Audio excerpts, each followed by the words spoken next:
Many refuse to even consider the truths of the Bible because of the claim that the Bible was not inspired by God.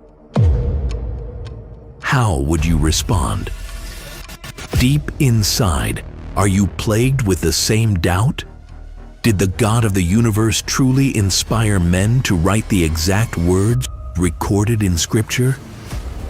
If so, did he leave his signature in the text? What would that look like?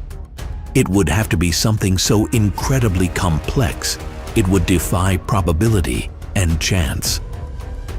Golgotha, the place of the skull, depicts one of the most iconic images known to humanity. 3 crosses on a hill. Spiked to the middle cross was Yeshua, Jesus, the divine offer of heaven's salvation. After years of meticulously poring over the Hebrew and Greek scriptures, Amazon top 60 best-selling author Carl Gallups is leading readers on a unique pilgrimage to Golgotha, tracking a supernatural and almost DNA-like encoding of that quintessential image throughout the Bible.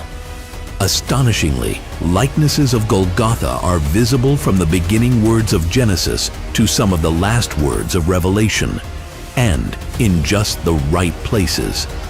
See for yourself why the Bible, unlike any other book in history, contains tangible evidence of its own multidimensional inspiration.